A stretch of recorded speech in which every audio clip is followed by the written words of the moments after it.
ఉమ్మడి కర్నూలు జిల్లా వ్యాప్తంగా ఉన్న తుఫాను ప్రభావంపై మరింత సమాచారం మా ప్రతినిధి సుంకన్న అందిస్తారు. సుంకన్న, తుఫాను తీరం దాటినప్పటికీ నల్లమల్ల అటవీ ప్రాంతంలో నాన్ స్టాప్గా వర్షం కురుస్తోంది. ముఖ్యంగా శ్రీశైలం, ఆత్మకూరు, రుద్రవరం, చాగలమరి మండలాల్లో కూడా ఎడతెరపు లేకుండా కురుస్తున్నటువంటి భారీ వర్షాలకు వాగులు వంకలు కూడా ఉద్ధృతంగా ప్రవహిస్తున్నటువంటి పరిస్థితి. శ్రీశైలంలో అయితే ఆ నల్లమల్ల దట్టమైనటువంటి అటవీ ప్రాంతంలో ఉన్నటువంటి వాగులు వంకలు కూడా ఏకమవుతూ ఆ శ్రీశైలం సమీపంలో ఉన్నటువంటి లింగాల గట్టు దగ్గర ఆ చిన్న బ్రిడ్జి ఉంది. ఆ బ్రిడ్జి వైపుగా ఏదైతే ఆ డ్యామ్ ముందు భాగంలో ఆ వర్షపు నీరంతా కూడా కిందకు కలుస్తూ అక్కడ నుంచి నాగార్జున సాగర్ వైపు కూడా ప్రవహిస్తున్నటువంటి పరిస్థితి. అయితే ఈ చిన్న బ్రిడ్జి దగ్గర ఆ ఎగువ ప్రాంతంలో భారీగా వరద వస్తుంది. ఈ వరద రావడం వల్ల అక్కడే ఏర్పాటు చేసినటువంటి మత్స్యకారుల ఇళ్ల అన్ని కూడా క్రమక్రమంగా కోతకు గురవుతున్నాయి. దీనివల్ల ఇప్పటికే ఆ ఫారెస్ట్ చెక్ పోస్ట్ కూడా కోతకు గురై ఏదైతే నేలమట్టమైనటువంటి పరిస్థితి. మరికొన్ని ఏదైతే తాత్కాలికంగా ఏర్పాటు చేసుకున్నటువంటి మత్స్యకారుల ఇళ్లకు కూడా భారీగా ఎఫెక్ట్ ఉండడంతో అధికారులు అక్కడి నుంచి వాళ్ళను ఖాళీ చేపిస్తున్నారు.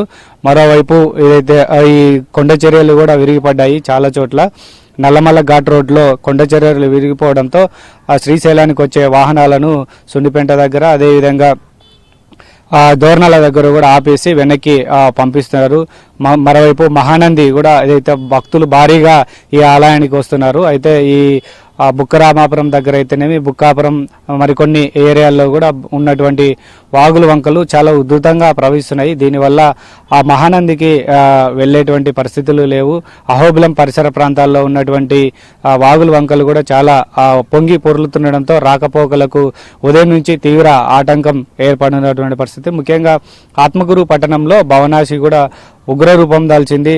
ఏదైతే ఆ కుందు నది కూడా ఉగ్రరూపం దాల్చుతున్నటువంటి పరిస్థితి. ఎందుకంటే పాలేరు వాగులో ఉన్నటువంటి వరద నీరంతా కూడా చామకాలువ నుంచి కుందు నదిలోకి వెళ్తుంది. కుందు నదిలో దిగువ ప్రాంతంలో ఉన్నటువంటి రుద్రవరం, చాగలమరి, కోయిలకుంట్ల ప్రాంతాల్లో ఉన్నటువంటి లోతట్టు ప్రాంతాలన్నీ కూడా జలమయమై చుట్టుపక్కల ఉన్నటువంటి పంట పొలాలు కూడా వేలాది ఎకరాల్లో భారీగా నష్టం వాటింది.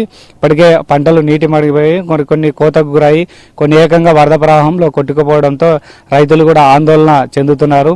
ఇప్పటికే చాలా చోట్ల కూడా కంది, మిరప, పత్తి, ఉల్లి తదితర పంటలన్నీ కూడా వరదల్లో కొట్టుకుపోయాయి. మరికొన్ని చాలా చోట్ల కూడా ఇంకా నీట మునిగినడంతో అక్కడ పొలాలకు వెళ్ళి ఆ నీటిని తొలగించేందుకు కూడా ఆస్కారం లేదని రైతులు కూడా పొలాల దగ్గరికి వెళ్ళి ఆ వాగులు వంకలు కూడా దాటలేక వెనక్కి వస్తున్నారు. అయితే లక్షలాది ఎకరాల్లో నంద్యాల జిల్లాలో భారీగా పంటలకు ఇస్తే నష్టం వాటిల్లింది. రైతులు కూడా చాలా ఆందోళనకు గురవుతున్నాడు. ఇటీవల కురిసిన భారీ వర్షాలకే చాలా చోట్ల పంటలు దెబ్బతిన్నాయి, భారీగా నష్టం వాటిల్లింది. ఇప్పుడు ఈ మంతా తుఫాను వల్ల కూడా భారీగా ఏదైతే పంటలు దెబ్బతినడంతో రైతులకైతే కోలుకోలేని దెబ్బ అని చెప్పవచ్చు. ముఖ్యంగా చాలా చోట్ల వాణిజ్య పంటలు అయితేనేమి, అదేవిధంగా అయితే ఉద్యానవన పంటలు కూడా దెబ్బతిన్నాయి. ముఖ్యంగా ఈ కుందు, భవనాశి పరిసర ప్రాంతాల్లో ఉన్నటువంటి పంటలన్నీ కూడా నీట మునిగాయి. అధికారులు కూడా అప్రమత్తమై ఎక్కడ కూడా చిన్న ప్రమాదాలు జరగకుండా కూడా ఎక్కడికెక్కడ ప్రజలను అప్రమత్తం చేస్తున్నటువంటి పరిస్థితి నెలకొంది. Camera person రాజశేఖర్తో Sunkanna, ABN Andhra Jyothi, Kurnool.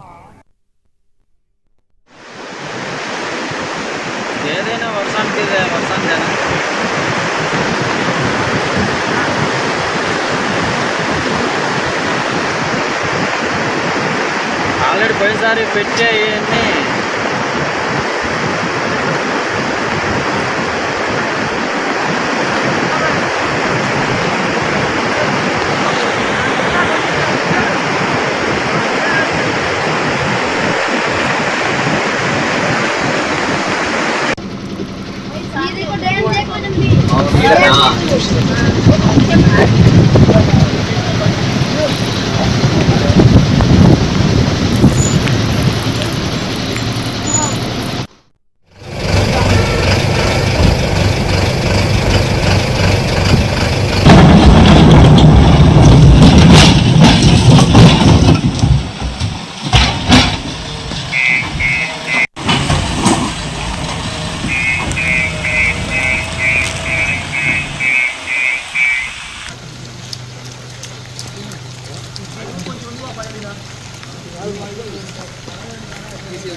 పోయినసారి పెట్టే ఇవన్నీ